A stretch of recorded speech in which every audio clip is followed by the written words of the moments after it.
We're streaming earlier today for a change. How about that? Give me a hot second here to punch a bunch of signals, and then we're gonna get deeper into the heart of darkness. I'm anticipating finishing today, so give me a second here, just to thump my channels here real fast. There we go. Bop, bop, bop. Then do the Twitter thing, and then up top. Who he's shouting out today? Cleric Corner gets a big shout out. If you don't know who Cleric Corner is, check the link I got down below here. He is the inspiration for all this mess. Classes and constructs.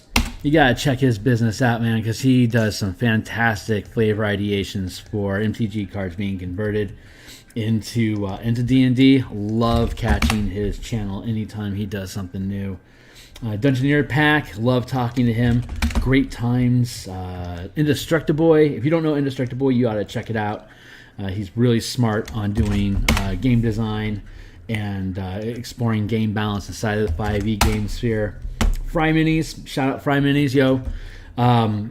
Great work with doing on looking at advanced copy like Strixhaven is where his big pull has been in the past couple months, but he also does killer mini painting. Check him out. And then Rich Mary, he does great class analysis. And then finally, above and beyond anything else I can think of, Dice Try, because that guy just does killer work in exploring how flavor of MTG color wheel works inside of D&D and beyond. So if you aren't familiar with my work, I put things up on the DMsGuild.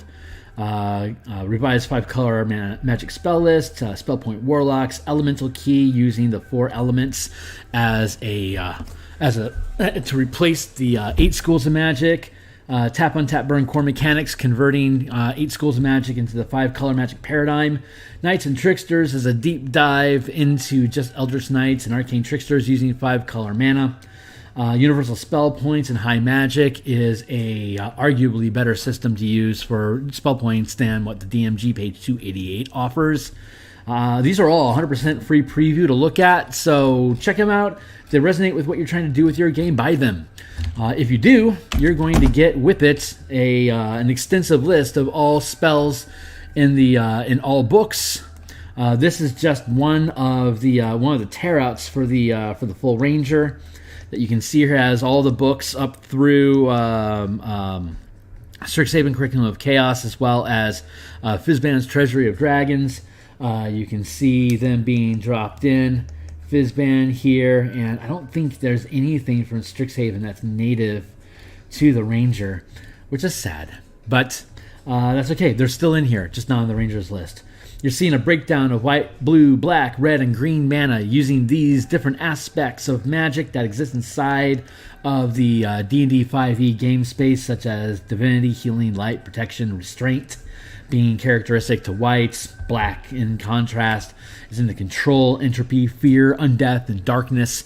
So if you see a spell that promotes those ideas, like Poison and Disease is green from nature and black from Entropy and Undeath, Darkness. You can see the damage types broken down as well between white, blue, black, red, and green. So if you're seeing some spell doing damage, or if you're looking at a creature that deals damage of that type, chances are it's going to resonate with that color. For example, if we're dealing with Azorius today, things that are characteristically associated with Azorius include radiant damage, psychic damage, force damage. Cold. Winter settings often are depicted as cold for white and blue in Magic the Gathering. Thunder is often associated with sky spells, and even though that's not a color that's not a damage type that exists inside of MTG, it is an air storm-based damage type in Magic the Gathering and D&D, so it translates over. So using these damage types and these aspects of Magic with these books, you're going to find yourself a different array of how different spells are devoted to different colors. Our project right now is to build a Precognitive Ranger, which is one of the columns of arresters and law enforcement in Ravnica for the Azorius Senate. One of the guilds that you can choose as your background, and if you use the if you go with Pax and Patrons of Ravnica and the DMs Guild, it can also be one of the patrons for your Warlock character. So the Precognitive Mage is built to be a Ranger conclave because that was the challenge in the link below that the Cleric Corner had created, which was how do you create a Ranger, or how could Ranger be flavored? And one of the flavors that he came up with is that their magics allow them to see glimpses in the future. And if you're familiar with Magic the Gathering in the Azorius Senate, they have Precognitive Mages, which are specialist law enforcers who catch glimpses of the future, very similar to Minority Report, to be able to catch criminals before they even commit their crime, or ideally to catch them in the act and to be there when they do. So what we've done is we built the Ranger, which is a specialist in hunting, and he's using Precognitive Magic to be able to perform that hunt even better. Challenge that we face is that a lot of the Ranger naturally resonates with red and green magic because of its druidic primal magic bend. So our job is to curve him as a Precognitive Mage into the white and blue color scheme that corresponds with the Azorius Senate. So the first thing you're going to do is you're going to pick up the background for the Azorius Senate. So you're automatically getting all these spells that use white and blue mana. So when you're creating your color pool right off at level 2, you already have Azorius spells that you can commit your mana pool to white and blue to perform. But on top of that, when you pick up the Precognitive Mage Conclave, you're gaining these additional spells. And although, say, Silvery Barbs is white and black, you can learn it as white or blue. Augury is, like you said, white only because of its divine connection, but as a Precognitive Mage, it's basically you being able as a player to ask questions that translate inside of the game flavor-wise as you catching potential futures and trying to suss through to see which one's actual reality for you to hunt through time to find your prey. And as you gain levels, you can pick up various spells. A ranger only gets 11 of them, and there's 10 spells that you naturally get as an Azorius Senate Precognitive Mage. So you could spend your entire mana, all your full spell slots on virtually everything that's just Azorius Senate, and then cherry pick a couple different spells, maybe a spell or two here and there to swap out. And even though, say, Lightning Arrow is naturally devoted to red magic because of the lightning damage that it deals, you could spend the ridiculous amount of money that you accumulate on research as a downtime activity to learn that spell instead of red, instead as white or blue, and it would be strands of law magic that are zapping your opponent with lightning damage as opposed to a streak of lightning. So it's just flavor, but it's a money sink to help get rid of the abundant gold that you have, to help custom craft your spell selection, to condense your mana pool down to just the 2 colors. If you want to lean on white, you could theoretically eventually research all your spells to only be white, so you're only using white mana to cast all your spells.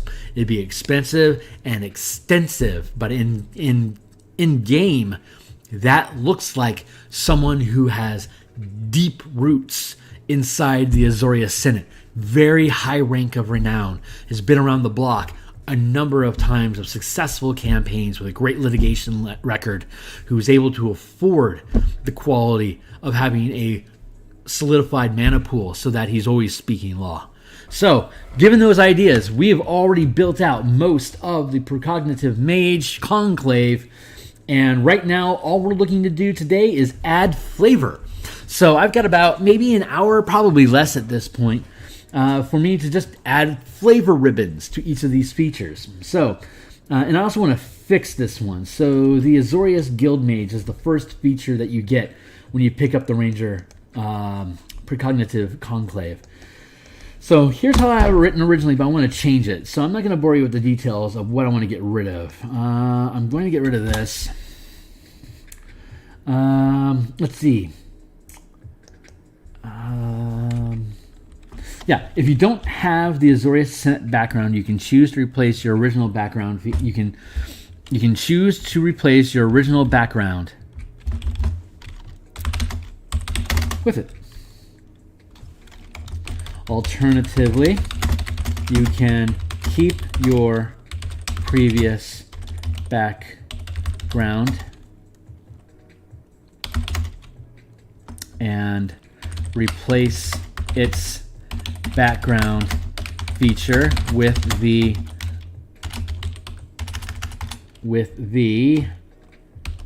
legal authority feature from Azorius Senate. If you choose to replace another guild, you can't.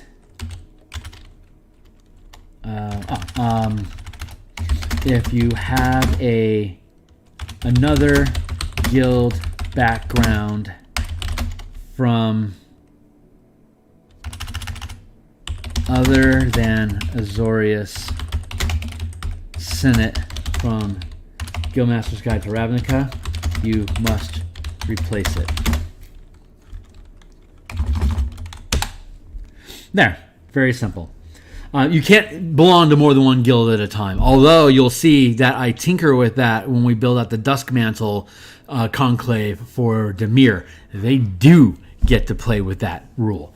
But yes, the intention here is that you can keep your original level 1 background. When you take this conclave at 3rd level, you're either going to switch it out completely, or you can take the feature that you gained from your original background and replace it with the legal authority background, because you are part of the Azorius Senate and you're in the law enforcement column. So that means that you have the legal authority to push people around. That's just a feature, but you can choose to keep your old one if you want. This is just something that you have the rights to claim if you want to swap it out. And of course, the Azorius Senate gives you spells, so if you already have another guild from Guildmaster's Guide to Ravnica, you have to swap it. So, let's see. Precognitive Magic. Starting at 3rd level, you learn an additional spell when you reach certain levels in this class, as shown in the Precognitive Mage table. These don't count against your total spells known. These are the spell levels. I'll swap this out when I actually build the PDF and publish it. We'll have level 3, 5, 9, 13, 17 for the levels in which a ranger gains its new spell levels.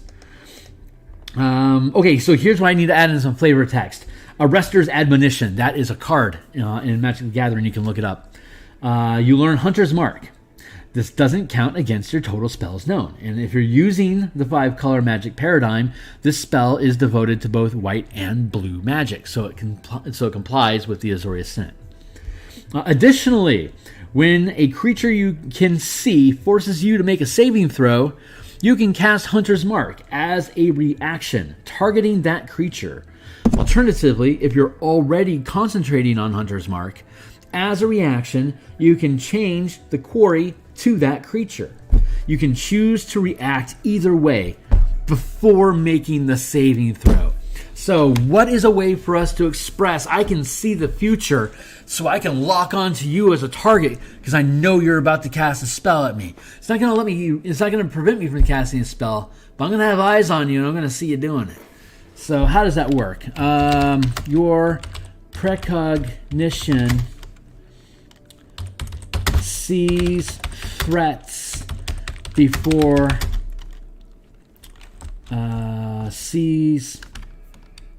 your precognition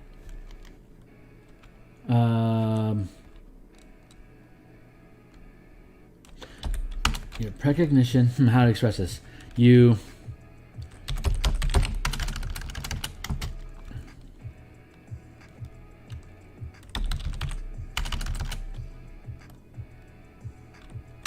Lets you see glimpses of the future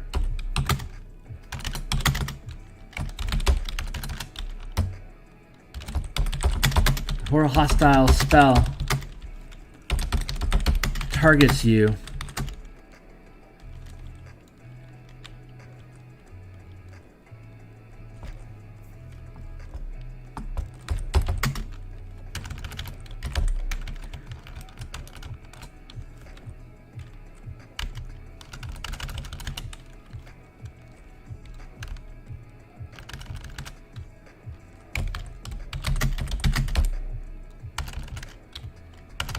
how's that going to work? Your precognition lets you see glimpses of the future.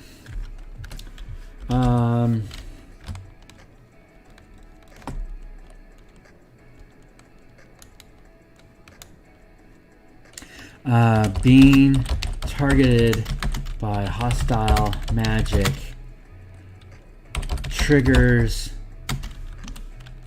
your precognition.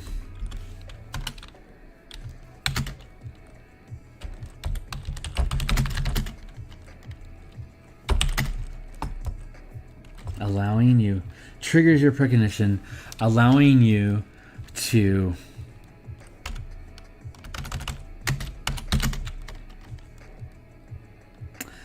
what is it? Being targeted by hostile magic triggers your precognition. Being targeted by hostile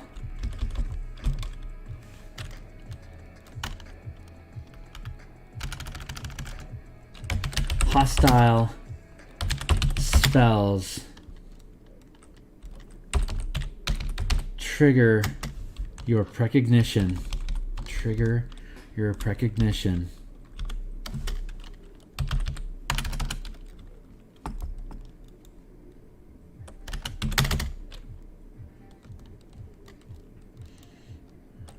How would I word that? Hey, Jane. Oh, right on. I'm catching up. Hold on real quick.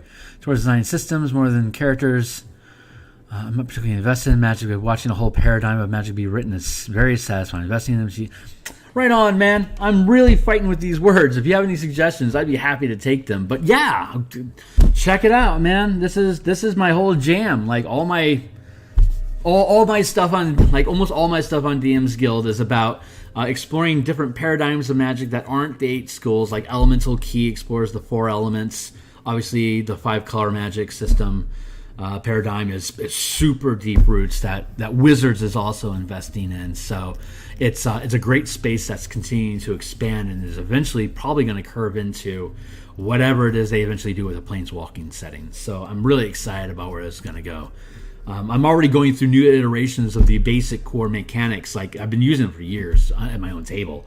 So I'm seeing how they can be more user-friendly and how they can be more adaptable and how you can add in more tools to fiddle with the pieces without actually making it more difficult to play. So,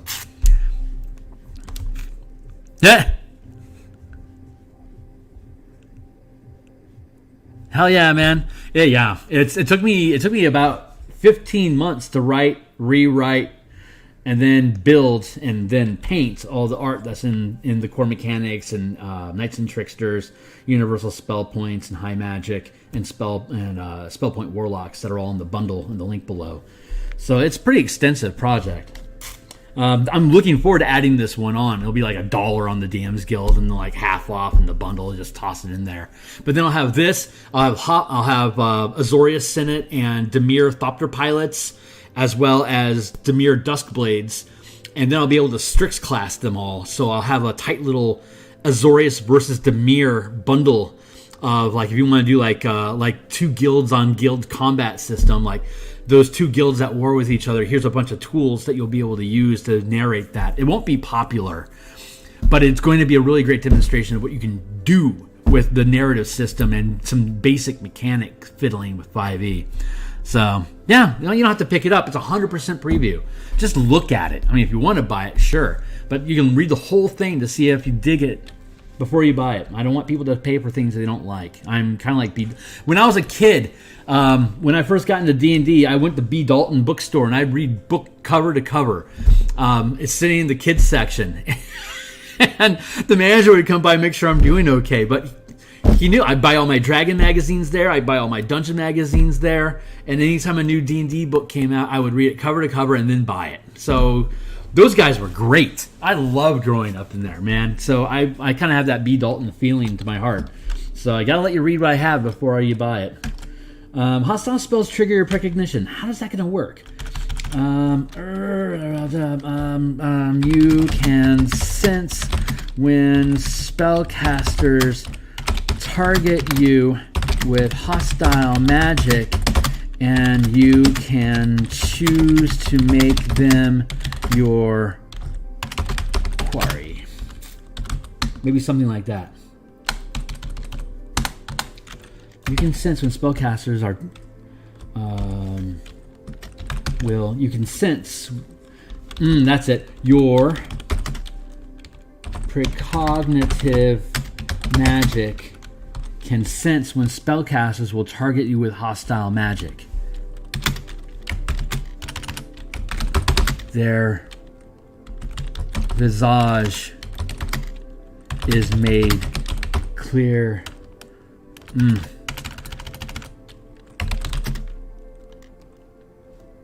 You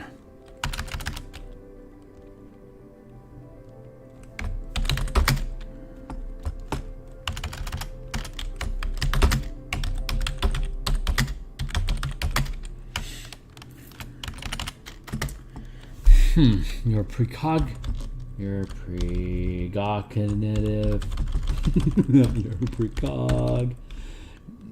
your precognitive magic can sense when spellcasters will target you with hostile magic.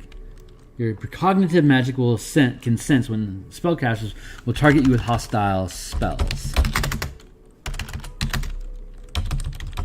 allowing you to add. They are added to your roster of warrants before their spell even finishes. Nice.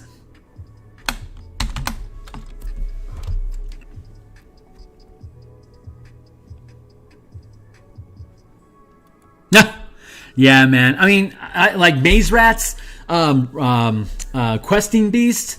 I bought that book, I think, like 3 times. It's because sometimes it's just easier for me to buy it again than it is to find it. So it's so affordable. PDFs are so ridiculously affordable. It's so funny.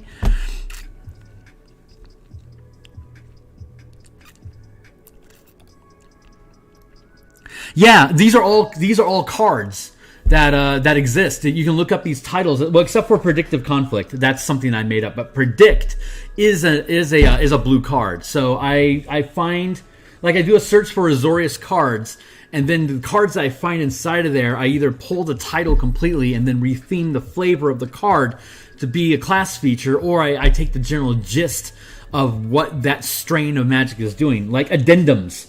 Addendum is a tag that you can put on Azorius, and it's normally an instant card. Like, you just show them the card and cast the spell, and you keep it in your hand. But like, you show someone a card and you spin like 1 white and 1 blue, and you can tap a target enemy card, and they can't use it now. So the way to translate that is, because you're showing the card but you're not actually putting it on the table, you're not casting it separately. So the way to resolve that is, when you're already casting another spell, you get a kicker. So it does more. And it has to be a high enough 3rd level spell level so that it's not bloat. Like the original ideation of this was, whenever you cast any spell, you proc this, but they have silvery barbs on their list. So it's like, immediately it's like, well, if I cast reaction silvery barbs, I'm not only making you re-roll whatever your roll was, but I'm also granting advantage to somebody else. I'm now also going to grant advantage to myself. That's too much for a 1st level spell. But if you push it back to 3rd level, that's really high ranked for a ranger in particular. But if this is going to be a Strix class that like a warlock or a wizard can gain access to, it's a 3rd level spell. You have to burn 3 mana to use it in the first place, and now it's just a kicker. So, yeah, no kidding. Oh, no kidding.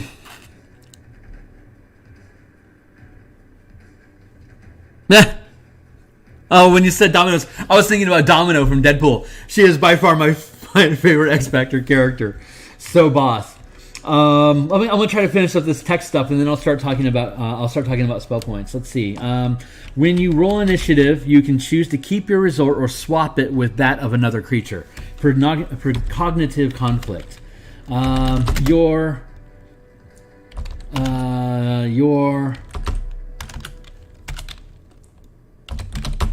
your danger senses are heightened to a degree that you are seldom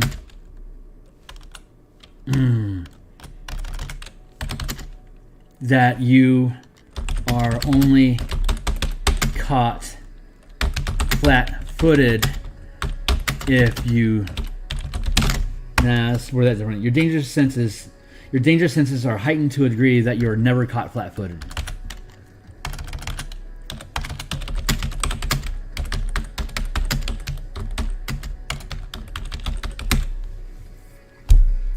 When you roll initiative, you can choose to keep your result or swap it with that of another creature. So it's virtually impossible for you to have somebody take advantage and be first. But this conclave doesn't give you any benefit for being first strike. Like, you could take assassin with. Let's look up assassin real quick. Let's see how this bends into the multi-class of assassin, because assassin gets some sweet stuff if they can win initiative. So let's see what level that clicks in, and let's decide how OP that is to see if I need to push it back to 11th or not. So let's look at assassin, because I could always just push it to 11th. It's a pretty damn good ability. Assassin. But infiltration expertise, death strike. So when you attack and hit a creature that is super, there you go. You'll never be able to work these two things together. It's 7th level. It's impossible for you to have death strike and precognitive combat or predictive conflict. You can never have them working together. So the likelihood of you having this synergized with something that could break the game is going to be 4th tier, like level 17-ish, maybe 15 at best. I can't think of anything that's going to break the game with that, though.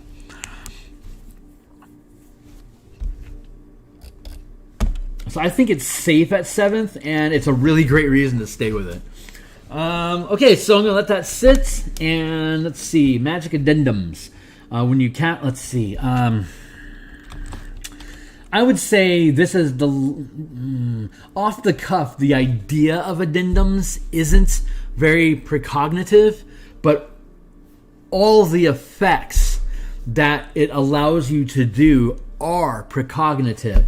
You get advantage on the next die roll because when you use magic, you can get glimpses of possible future results of the magic, and you can choose the most advantageous path for yourself. You can gain temporary hit points equal to the level of the spell that you cast, because when you cast the spell, the magic triggers possible futures where you end up less damaged than you may have otherwise been. When you use your magic, you can re-roll a saving throw to end in the spell that's affecting you. So you find your way out of magic where you may have otherwise been left bound. And your movement doesn't provoke attacks of opportunity until the end of your turn. So, and that's just flat dodge. So it's disengage, which is a great ability. So, how to word it though? Okay, so it reads: when you cast a spell of 3rd level or higher from the Azorius Senate or Precognitive Mage spell lists specifically, you can choose one of the following benefits. Here's what's cool about that. Those spells only... Here, let's look at it. These spells only go up to 5th level. So even if this was to be a Strixhaven class, and you were to take it as a wizard or a warlock, because Azorius only goes to 5th level, and because the precognitive list only goes to 5th level, you can't ever have more than the 5th level benefit. So... that would be 25 temporary hit points, which is incurred with things like I think it's Death Ward and Aid. They curve out at the same pace, but it doesn't get so OP that like at level 11 you've got a warlock dumping 30 points on him. It's going to cap at 25. Let's see. So you can use a number of magic addendum equal to your wisdom modifier. You regain all spent uses when you finish a long rest. So how do I word this?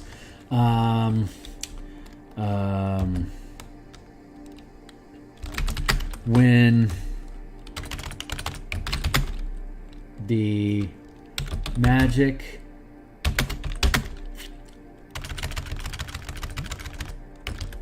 Azorius Magic grants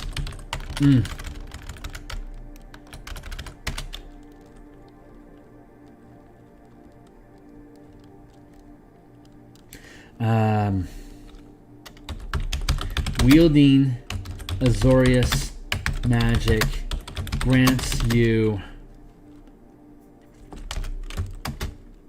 Azorius Magic blank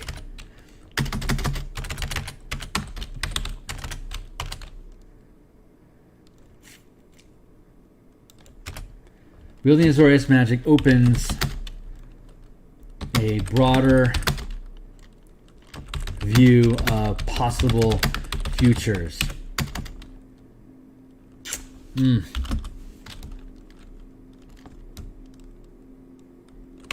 Your precognitive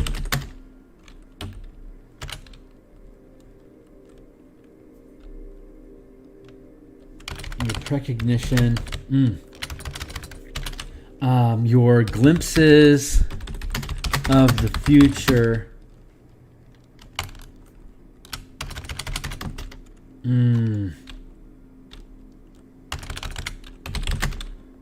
when wielding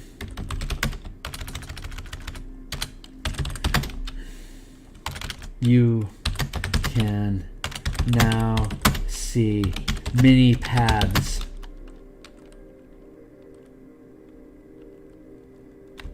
into you can now see many paths into the future, allowing you to choose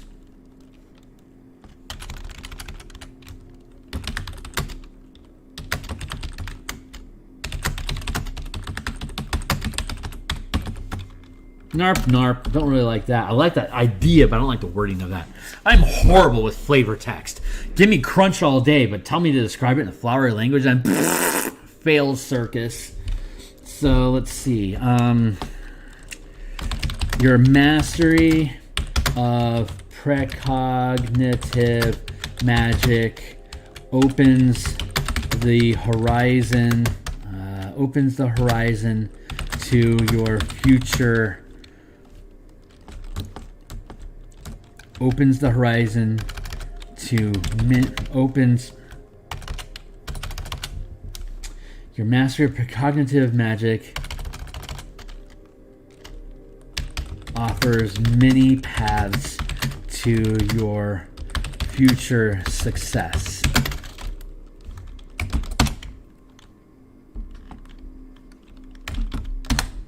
Your mastery of precognitive magic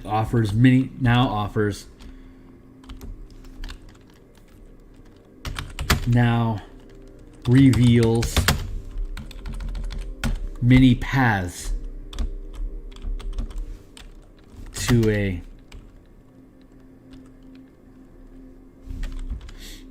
many paths of potential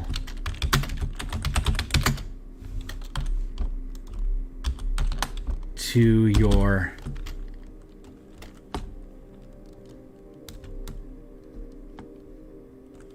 eventual success. That's horrible. Your mastery of precognitive magic now reveals your mastery of precognitive magic reveals many paths of potential. Reveals many potential outcomes. Many potential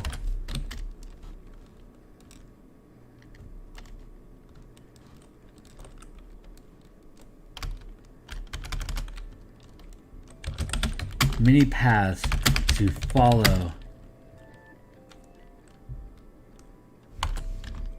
to succeed.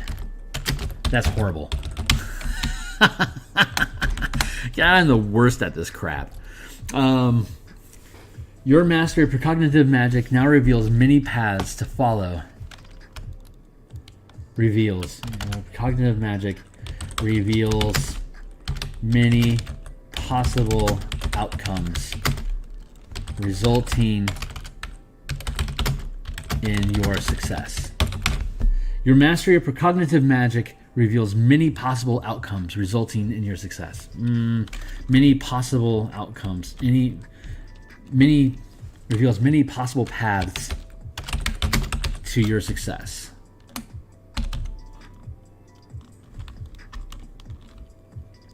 When you cast a spell of 3rd level or higher, you can choose one of the following benefits. Yeah, that works. It's good enough.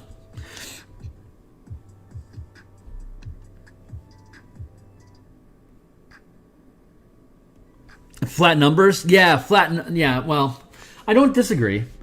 I myself, I don't even use initiative at my own game table. I just use group initiative.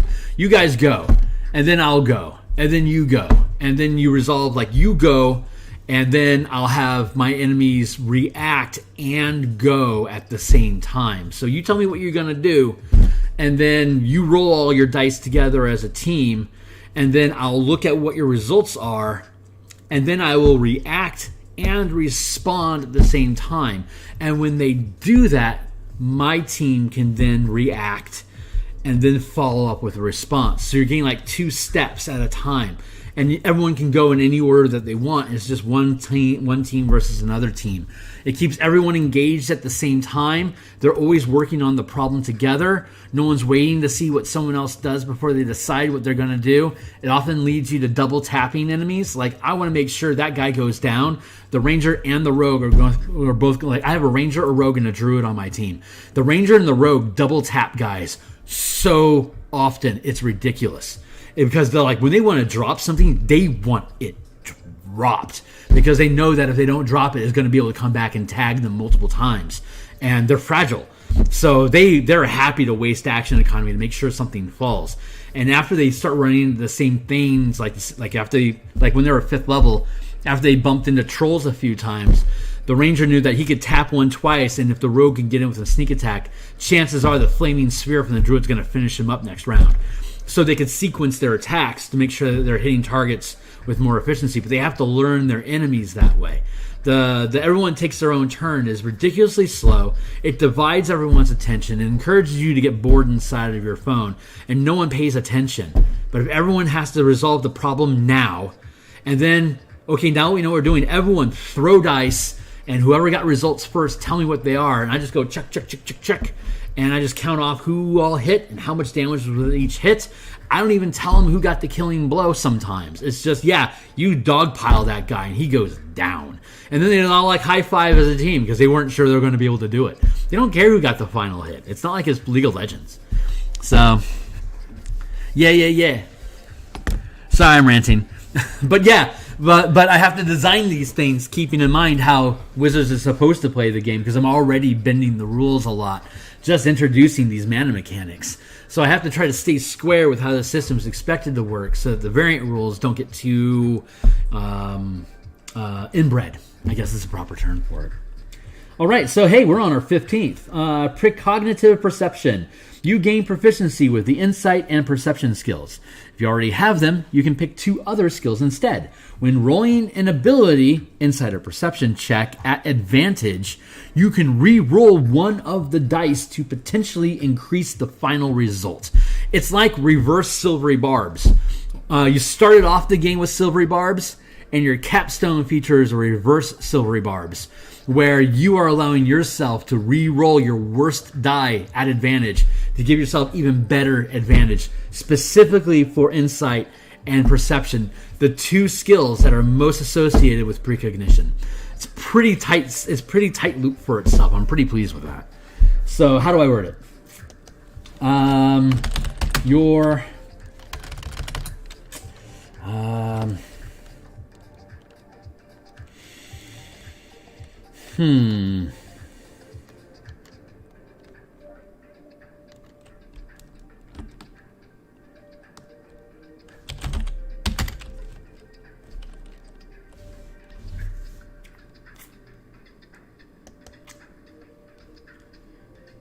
Mastery sounds better down here, so I'm going to have to change that flavor text up there. Your mastery of...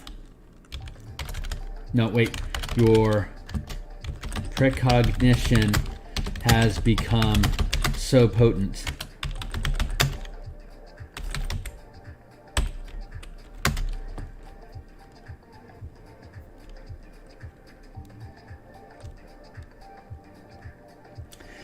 precognition has become so potent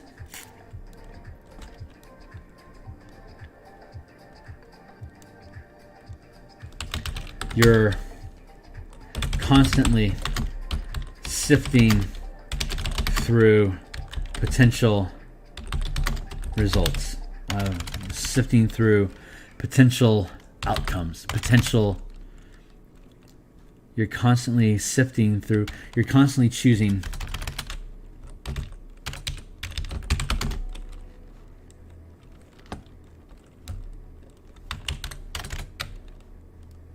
your precognition has become so potent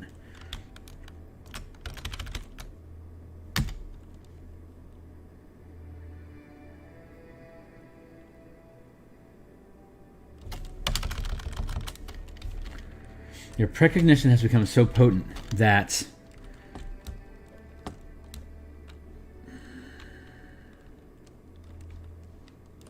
new situations feel like a memory.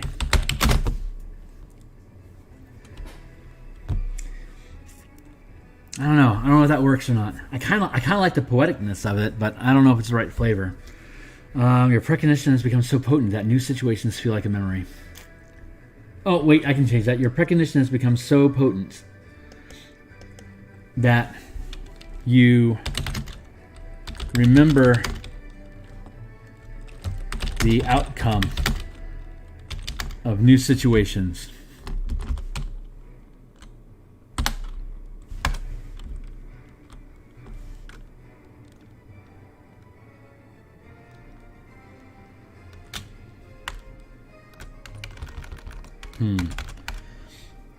Has become so potent that you remember. Maybe not.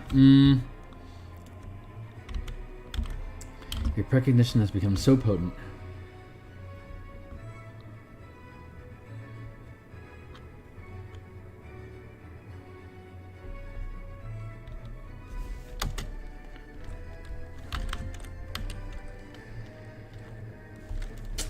your precognition has become so potent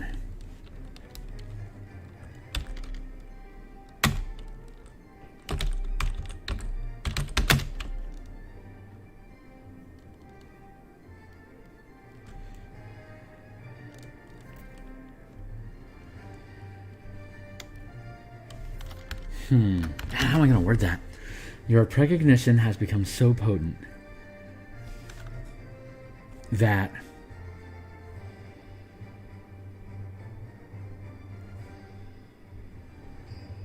your precognition has become so potent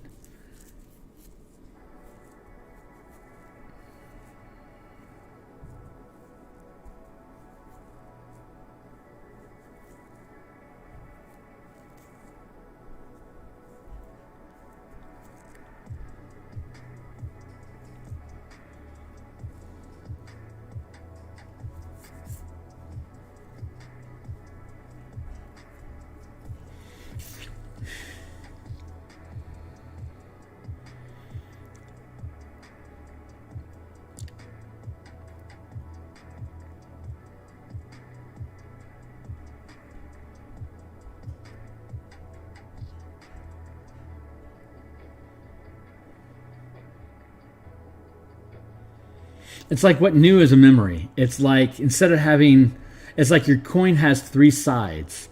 It's like you don't have either or. You have multiple choice.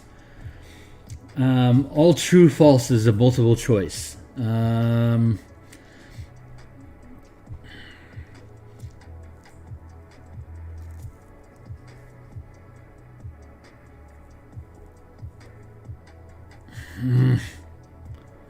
Your precognition has become so potent that a quick glance is like an hour of study. Your precognition has become so potent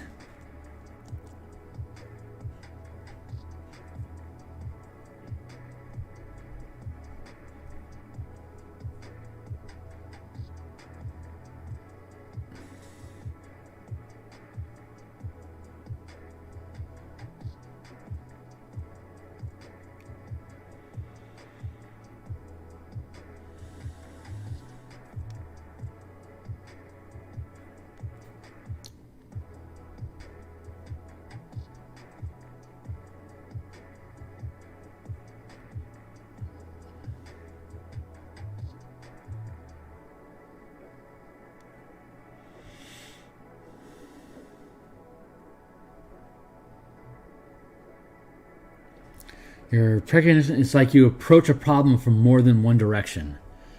Precognition has become so potent.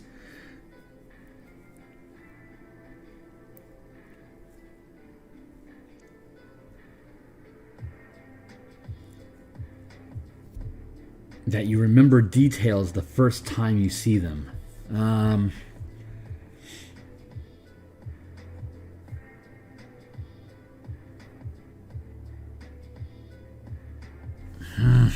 Oh man, how am I going to word that? Tricky. I hate this stuff.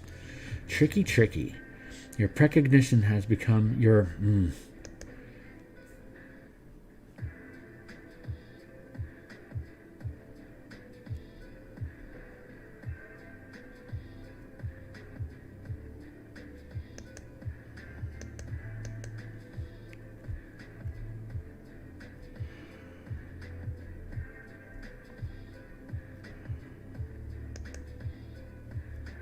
Your precognition has become so potent that when insight and perception are both observations, that when you observe,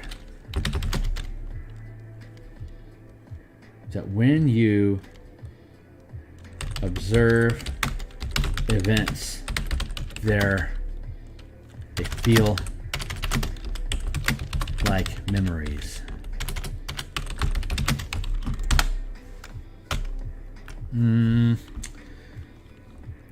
Your precognition has become so potent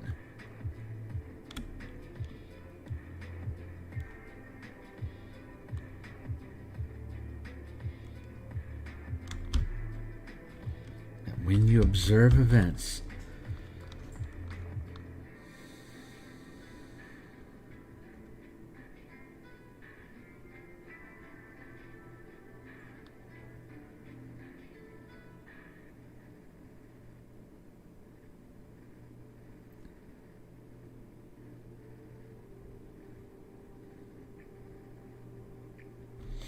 man, how am I going to word that? Damn. This is a lot more difficult than I thought it would be. Shice. Your precognition has become so potent that observing events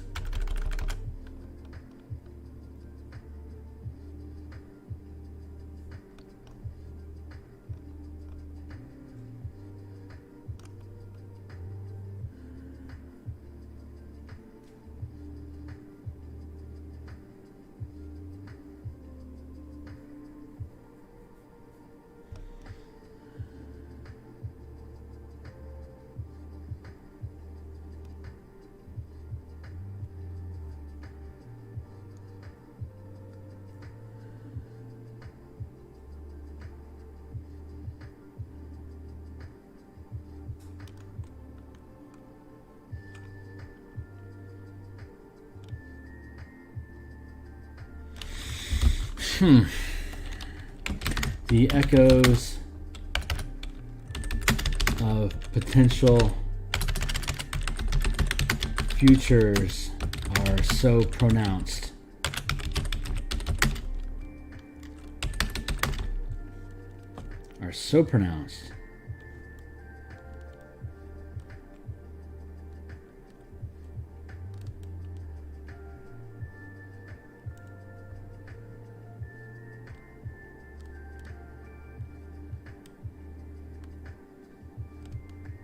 That's more like an initiative thing.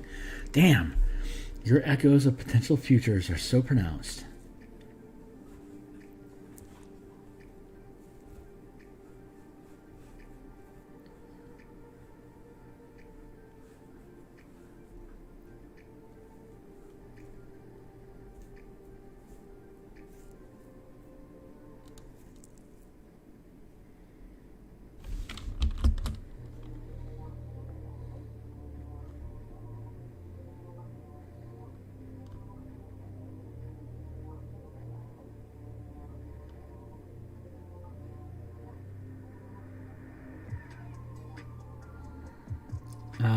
Each moment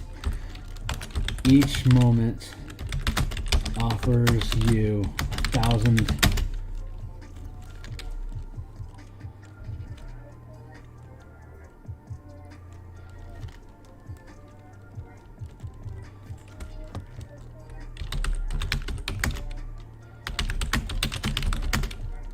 learn.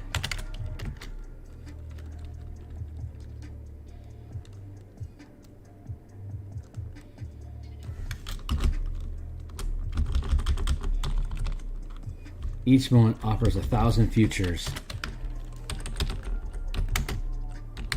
that you've learned.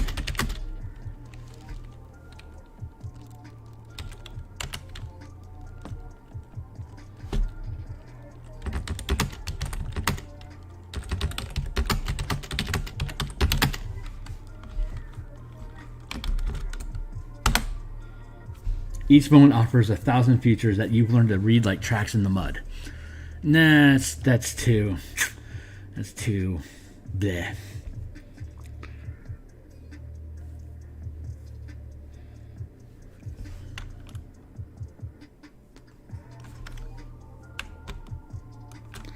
Each moment offers 1,000 futures.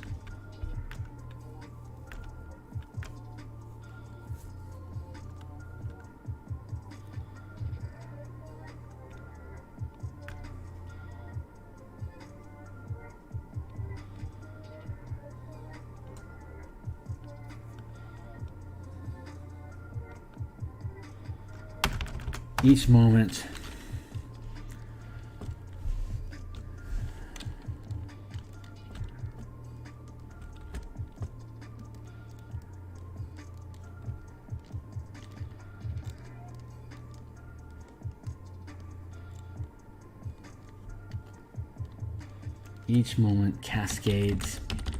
Each moment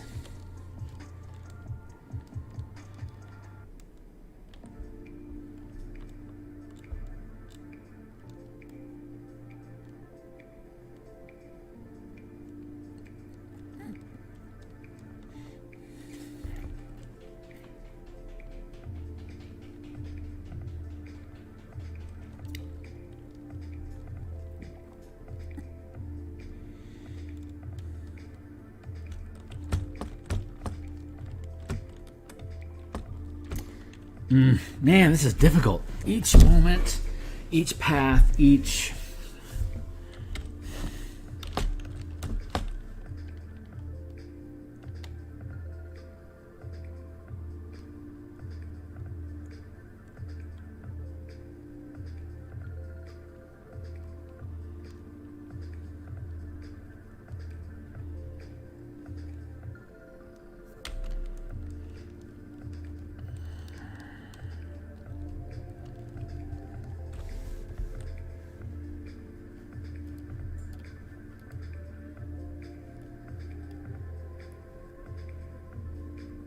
Your danger senses are heightened to a degree.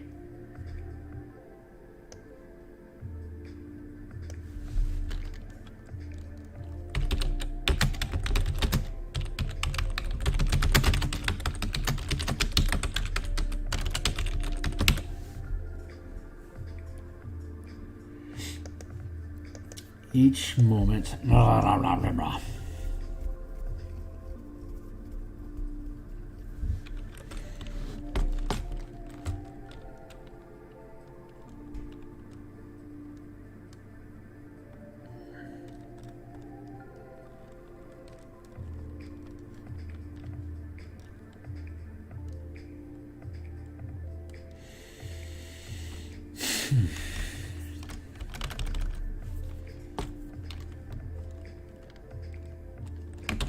Your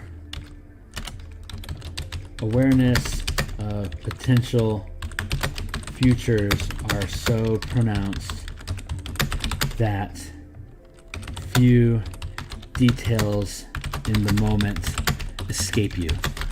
That's good language there. Your awareness of potential futures are so your awareness is so pronounced. Your awareness of potential futures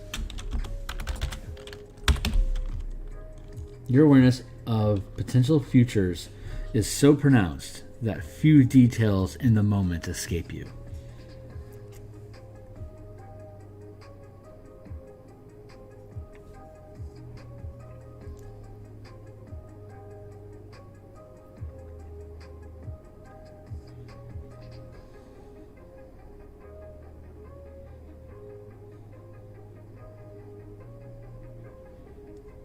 There you go. That's going to work. Final check. If you don't, Azorius Guild Mage, if you don't have the Azorius Senate background, you can choose to replace your original background with it. Alternatively, you can keep your previous background and replace its background feature and replace its feature with the legal authority feature from the Azorius Senate.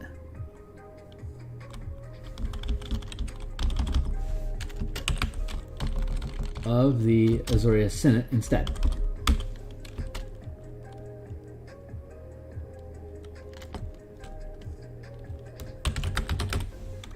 If you have another guild background other than Azorius Senate from Guildmaster's Guide to Ravnica, you must replace it.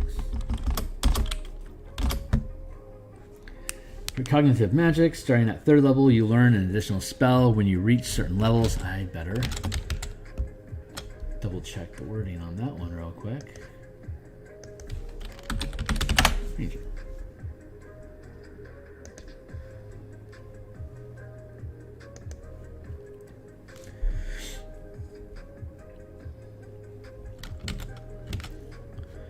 You learn an additional spell when you reach certain levels of this class, as shown in the... Each spell counts as a ranger. Each.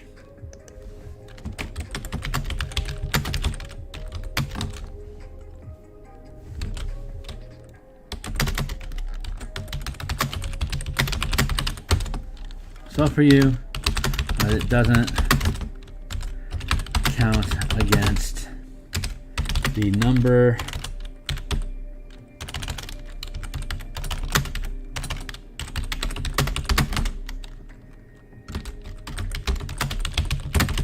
ranger spells you know.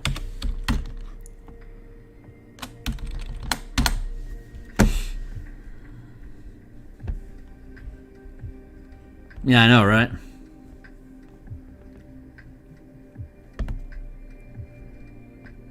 The 7th version. Actively do. Oh, thanks, okay. I didn't even notice you were coming in. Sorry, the text is over here, and I have to look over here because my vision's horrible. I have a 32-inch monitor, so I can't encompass everything in my view at once. I have extreme tunnel vision because of my blindness. What am I missing here? I always find it weird. Yeah. I remember that. The 7th level version works for me because it's a thing you actively do. Cool. And what kind of feeling are you trying to capture here? Like, what's the fantasy? The Precognitive Mage is a sect of law enforcement in Ravnica. They literally, it's like Minority Report.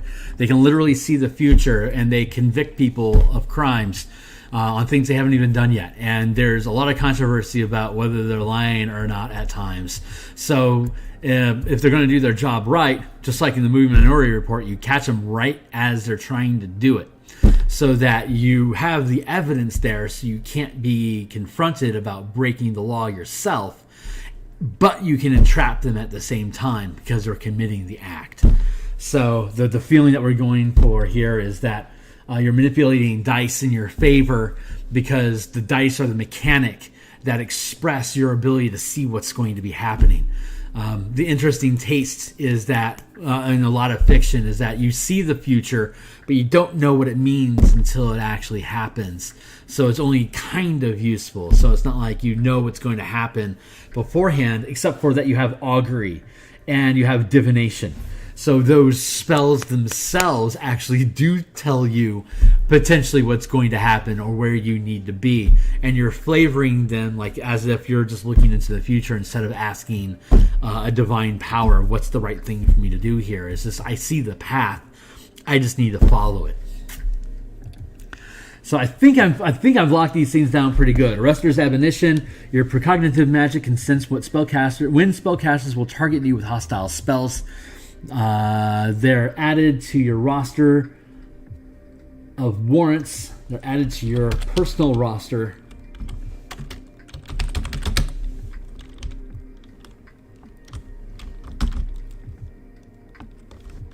They're added to your roster of warrants. There you go. I'm just going to leave it like that. before their spell even finishes. Before they even finish the spell. Will target you with hostile magics. Your precognitive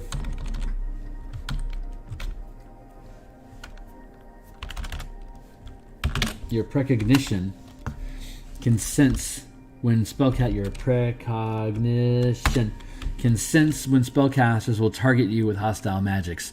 They're added to your roster of warrants before they even finish the spell.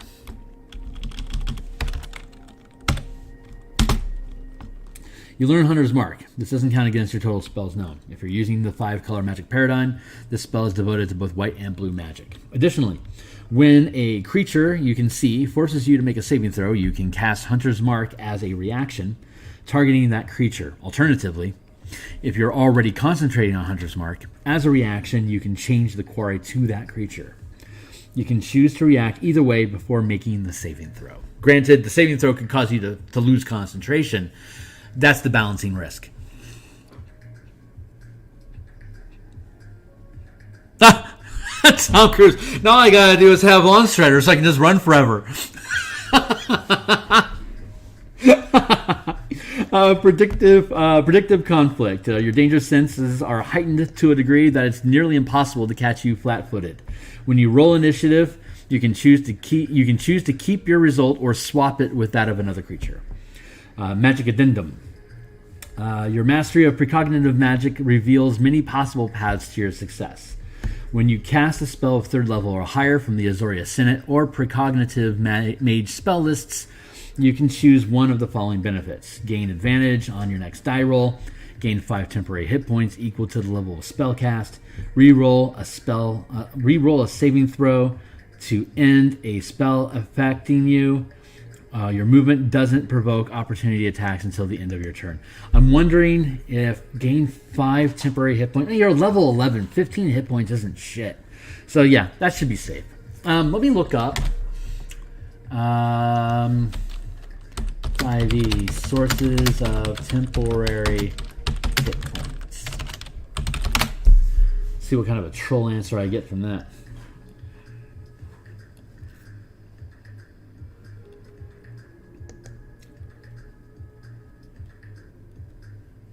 Thanks. Let's see what GITP says. Source hit points.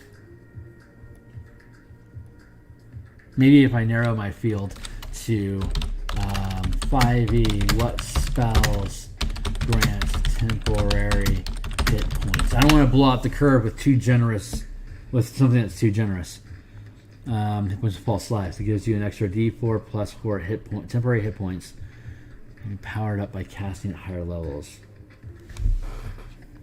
Hey, thanks, bot.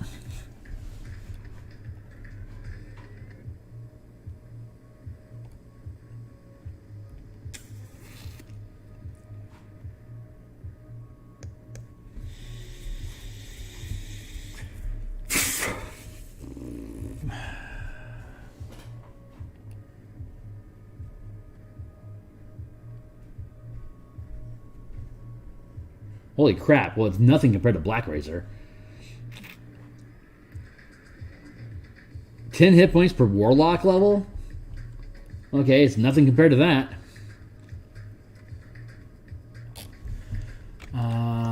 Let's go into 5e.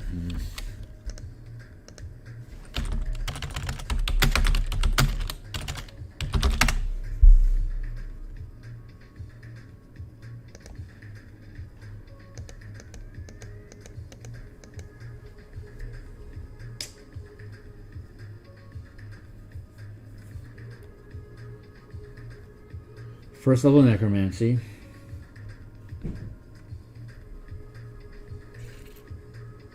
Too potent. How about we weaken that up a bit? Gain 1d. How about this? Gain 1d4 temporary hit points.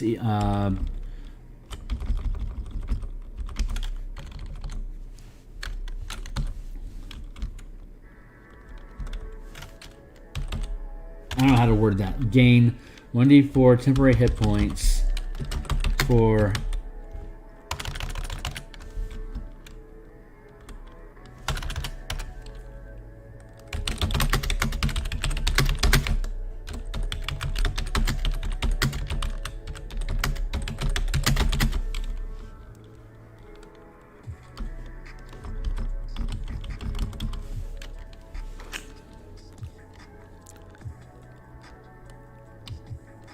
list of temporary hit points. Oh, thanks. The search. God, I've got this time delay. I hate the time delay. Let's see. Gain a number of temporary hit points equal to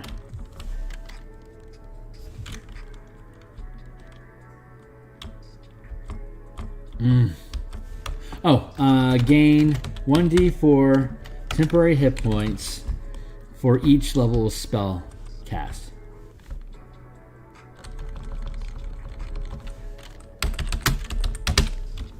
There. Gain 1d4 temporary hit points for each level of spellcast. How about that? That's not OP. Alternatively, it could be gain a number of temporary hit points equal to I was going to say gain a number of temporary hit points equal to your proficiency bonus times the level of spell cast, or it could be gain temporary hit points equal to your wisdom bonus times the level of spell cast. But it's still probably going to end up being 3 to 5. So the D4 temporary hit points feels like a smoother curve. Plus there's a lot more variables. You can potentially cast it again and do better. I'm good with that. I think D4 is nerfed enough that it's going to fly. It's not out of curve and everything else. Everything else is a static bonus. You can use a number of magic addendums equal to your wisdom modifier. You regain all spent uses when you finish a long rest. Addendums is a tag on Azorius cards in MTG. Precognition, perception. I think it's like a 7 mana spell. Your awareness of potential futures is so pronounced that few details in the moment escape you. You gain proficiency with the insight and perception skills. If you already have them, you can pick 2 other skills instead.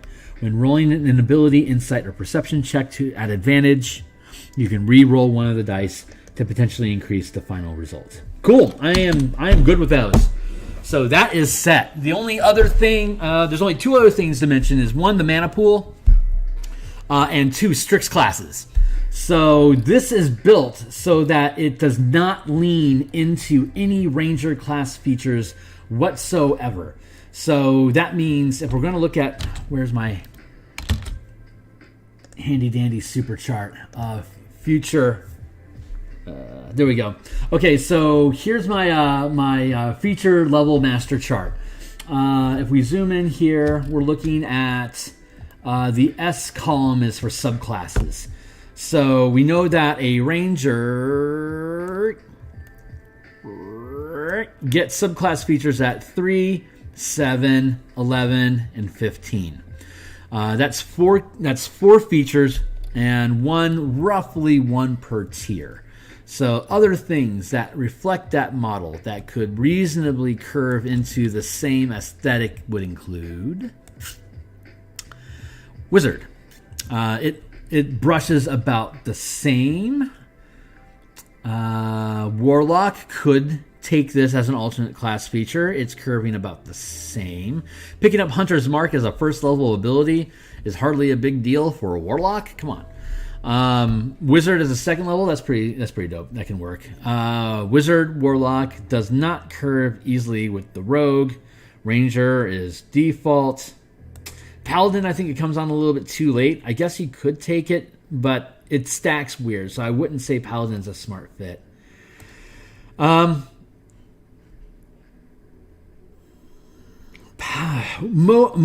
my world, Monk could work, because in my world, I treat Ki as mana.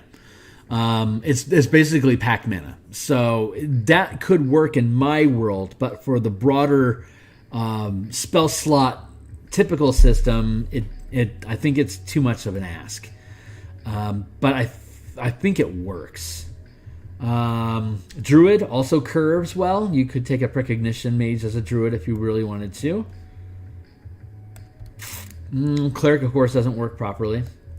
Bard does work. It curves about, let me see. Bard gets 3, 5. Where are we at? Bard is 3, 6 instead of 5. Oh, no. Bard doesn't really fit.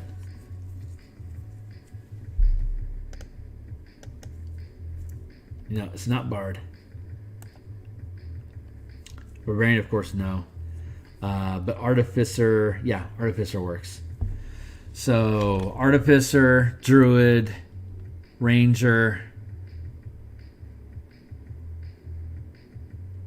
Warlock. What about Sorcerer?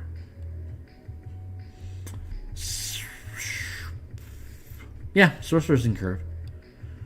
So the big 3 back end, Ranger, Druid, Artificer. That's a pretty wide array.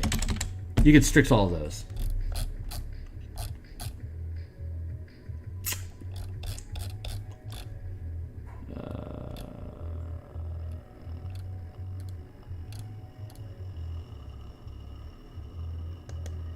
That's right, I already had some comments about it.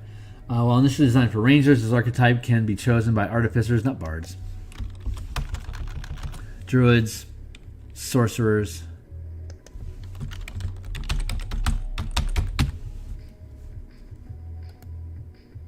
Warlocks, or Wizards. Each archetype class feature taken at their corresponding level.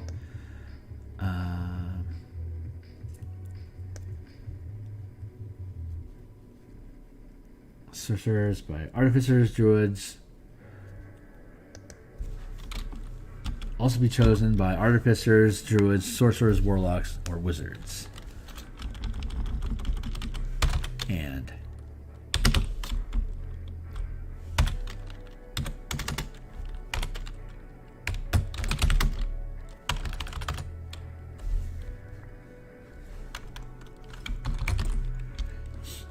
each archetype, each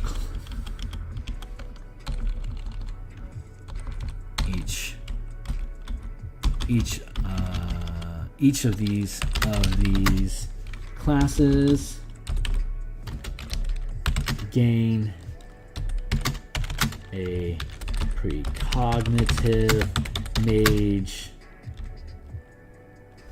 feature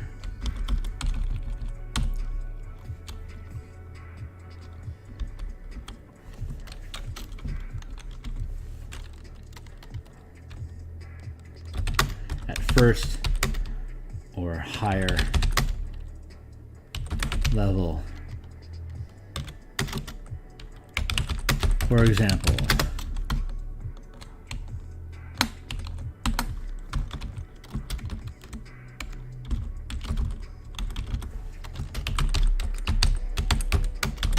Sorcerers and Warlocks gain the 3rd level features at 1st level. Druids and Wizards would gain them at 2nd level. The 5th level Precognitive. The 7th level Precognitive Mage feature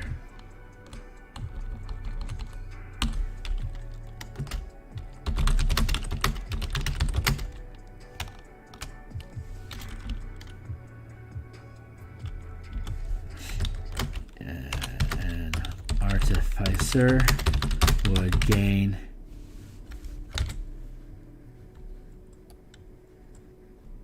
3, 5. 1, 2, 3, 4. Nope, can't be Artificer. It's off curve.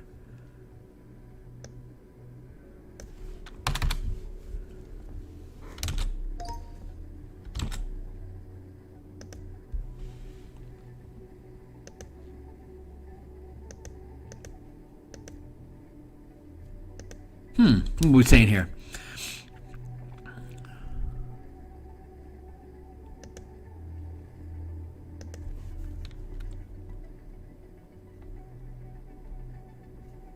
Hey, thank you. My God, what a huge compliment. I will say with no ego and hopeful modesty that I'm pretty damn good at being able to take systems and find patterns so that I can create iterations of things pretty easily. Like once you identify the curve of things, like how powerful something should be at a certain level, scaling against things that are of comparable power, it's once you get a curve for that, it's pretty easy for you just to freewheel shit. So, I don't know. I don't want to talk out of turn for myself, but that's a huge compliment. Thank you. Modern reincarnation of Gestalt classing. Kind of. I mean, kind of. It's like taking multiple classes and making them all the same. I bet you're thinking about PRCs, prestige classes, not Gestalt classing. I play Gestalt in 5e. Right now, my Ranger, my Rogue, and my Druid, they're 15th level, and they have 3 subclasses each. Like the Druid is Moon, Land, and Dream. The Ranger is Horizon Walker, Hunter, and what's his third one? Battlemaster from the Fighter. And our Rogue is Arcane Trickster, Assassin, and Thief. So they're using all 3 of them, and I can parse them out. So like I think I gave, God, they're 15 now. It's been forever. I think I gave the Rogue like 1 at 3rd, 1 at 5th, 1 at 7th, and then he got another one at 9th, 11th, 13th, and then he got another one here at 15th, and then another one at 17th. I think he gets a couple of them at 19th. So it's like you can space them out. I keep forgetting how I space them out, but they got so many features floating around. I can kind of pick and choose when I grant them extra abilities, or I can combine them together. Like the Horizon Walker and the Beastmaster, his animal companion is a spirit, so it doesn't have a physical form, but it can possess animals. So he could have a dog if he wants, if his spirit animal possesses a dog, and he's running around as a dog now. But most of the time, he just floats around as a fish. He's a spirit beta fish, and whenever the spirit fish is in the same space as the Horizon Walker, the Ranger, then the Horizon Walker can do things like teleport or like shoot force arrows and stuff. But his spirit animal has to be in the same space as he is, so that keeps him in control of where's my guy at. Most of the time, it just defaults he's in the same space in the ethereal plane, and when he's in that space, of course, he can do force arrows, so he can attack things in the ethereal plane. And they're fighting a lot of undead and spirit creatures at 15th level, so it's a super useful ability. But yeah, it's fun. Let's see. So, Artificer doesn't work because it doesn't curve properly. So Druid Sorcerers can also be chosen by... Is that true, though? 7th-ish. 7th. It should be 11th instead of 9th. What is my 7th? My 7th level feature... is it works because you get third level spells at 9th level. So this is legit. So Artificers are back on the Barbie. Artificers are back on the menu, boys.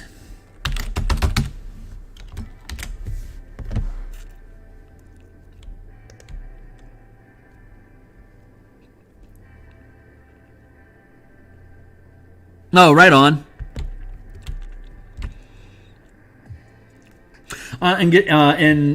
Prestige classes in 3E was literally a separate class, either 3, 5, or 10 levels of progression.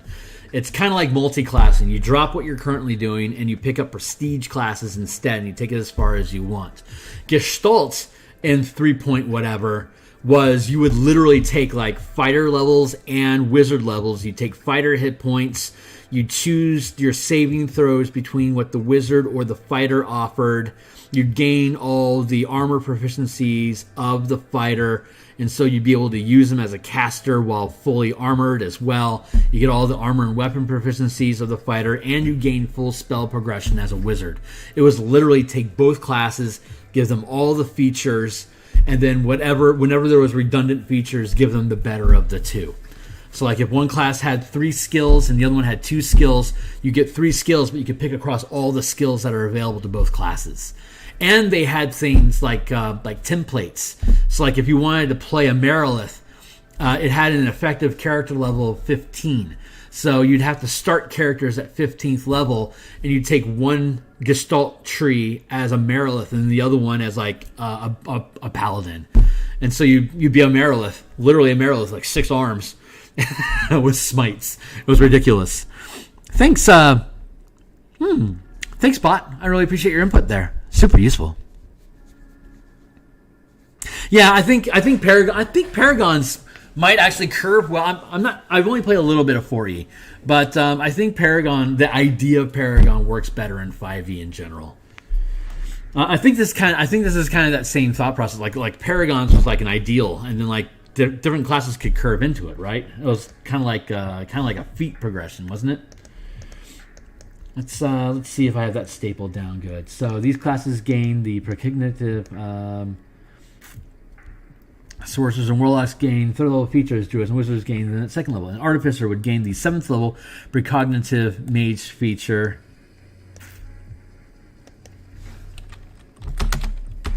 At 5th level. And the 11th level Precognitive Mage feature at 9th. Etc. That curves. So that's going to become super freaking cool when I do the Thopter pilot next, because a Thopter pilot is either a Beastmaster Ranger or as an Artificer is going to be just sick. Super sick. Unfortunately, we're not allowed to use the word Thopter on the DMsGuild. Those freaking jerks won't let us use their IPs. They build books and they say we can use the books, but they don't let us use the creature card names from the damn card game. So I can't call them Thopters. I just have to call them homunculus. You know, the homunculus, they're flying constructs. They don't have to look like little Greco things. They can instead be, metallic mosquitoes with giant eyes.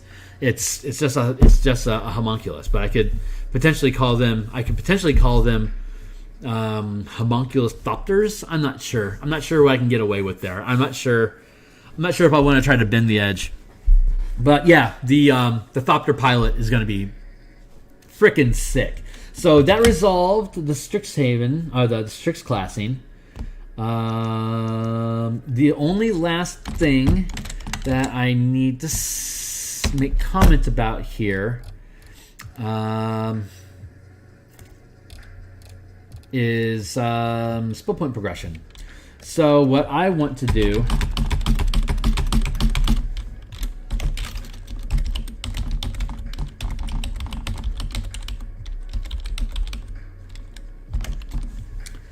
(1 to 20). Okay, so let's take a quick look at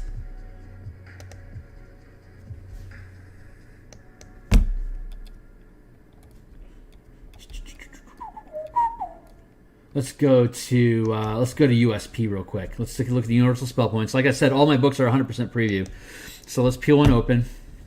This is how spell points, the basics mechanics of spell points work with my stuff. You have full casting, half casting, and third casting classes. Third casting classes count as Eldritch Knights and Arcane Tricksters. Half casting classes are things like Rangers. So Rangers gain... Artificers are half casters, so they get 2 spell points at first level, and then at second level everyone gets 3, then 5, then 6, then 8, then 9, and it curves up to 40. If you take all the spell slots in the player's handbook and add them up for a ranger or a paladin, an artificer, it's 41 levels worth of spells. So if you make a first level spell cost 1 spell point, and you cost a 5th level spell cost 5 spell points, it's not a problem. You don't have to make it stupid complicated like a first level spell has to cost 2 spell points. You don't have to do that. It's complete. I've been using it for years. It's fine. You can try it yourself. You'll fucking love it. But having said that, when you hit 20th level, these classes happen to have 40 spell points. So what you can do instead is, let's instead go visit my frickin' chef's kiss, Spellpoint Warlocks. And let's see, let's go to the Universal Spellpoint progression.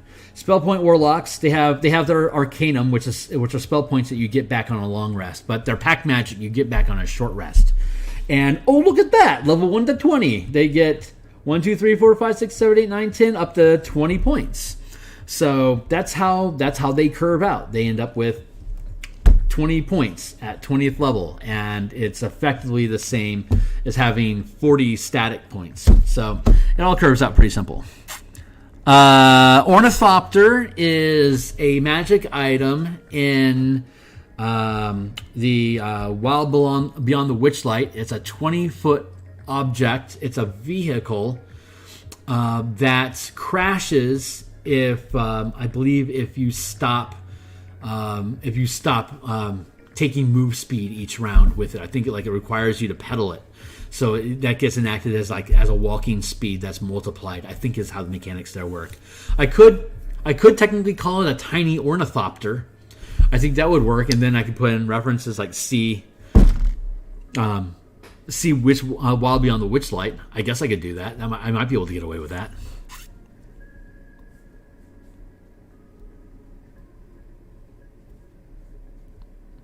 With the issue, I could probably do that. They just call them thopters in TG, but I could get away with Ornithopter, an Ornithopter homunculus, an Ornithopter homunculus. Anyway, I think you're right. I think I can get away with that. Like if I reference that you're going to use the homunculus stats and just call them Ornithopters, I could then probably short it down to a apostrophe thopter. I could probably get away with that. So a Spellpoint Warlock gets 20 spell points. So what I want to do is I want to build this guy out. So I want to make them short rest instead of long rest. So it's level and it's mana.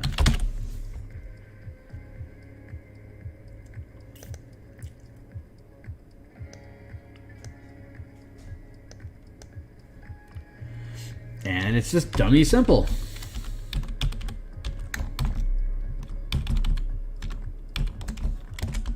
Blurp. There you go. They don't have smite. They don't have anything. Actually, what they do have is they're concentration hungry. They aren't instant effects. A lot of the ranger stuff is sustained effects. So they need. They don't need a lot of points for burst. They need sustainable points, so they can afford to have points on a short rest, and they don't get shorted. Like a high level paladin, if he wants to cast Banishing Smite, and then on top of it drop a 5th level spell slot, he's burning 9 out of his 40 points in one attack. So if you do that, and you need to have on a full rest, he needs to have 40 points available so that he can afford to do that and still do other crap during the day. Otherwise, he's going to be one and done. But the ranger, at most, he's going to be burning 5 points at a time. And that's probably going to be on something like Swift Quiver. So you can lock down Swift Quiver and sustain that at 5 points. And he still has a pocket of 15 points available. And then he can short rest along with the fighter or the warlock to rejuvenate them. So, pretty simple.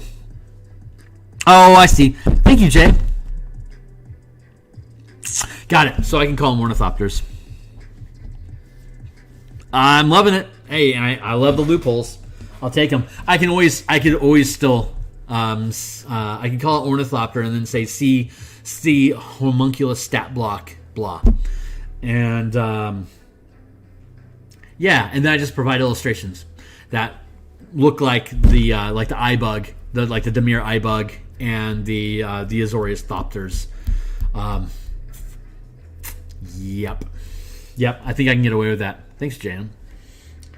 So this is going to be the progression I'm going to use. I currently have them on long rests, but the problem with rangers is they don't have much identity. Putting them on short rests is just a little bit of extra English. that you can put a spin on them to make them a little bit more distinct from other classes. That kind of puts them in the same realm as the, like Monk and Warlock. So, I've also been building out the chassis for my short rest sorcerer, converting it to being a short rest resource. That is going to be sick. I'm probably going to be doing a stream about sorcerers and building them out. I reckon probably in February. So, but it is, oh my God, it's 8 o'clock. Okay, so this is where I'm going to stop. We've seen pretty much all the tools that go along with how this thing works. So I'm going to go ahead and cut stream here. I got some work I need to do on other books that I'm not currently streaming. So I'm going to go ahead and get neck deep in doing some large scale combat stuff for 5e that Ukulele Bard and I have been working on, and I'm condensing the rules on that and cleaning it up so that we can continue our work on that this weekend. And then I've got another playtest for the Eberron adventure happening on the 17th. I have that day off because my day job is a union, so I have the day off as a holiday. So I'm throwing together a playtest for people to run through my 8th level Eberron adventure. If you're interested, hit me up. So I'm going to go ahead and cut stream, and thanks for showing up, guys. The next thing I'm going to do, which is going to be, I believe, I think I'm going to have time to. I think I'll have time to start working on it on Monday evening. Is going to be the Thopter pilot for Azorius Demir, and I'm considering adding Izzets, but maybe not. I might just keep it Azorius and Demir to keep the theme tight between Thopters and iBugs. So thanks a lot for showing up, guys, and I'll see y'all on the other side. Cheerio.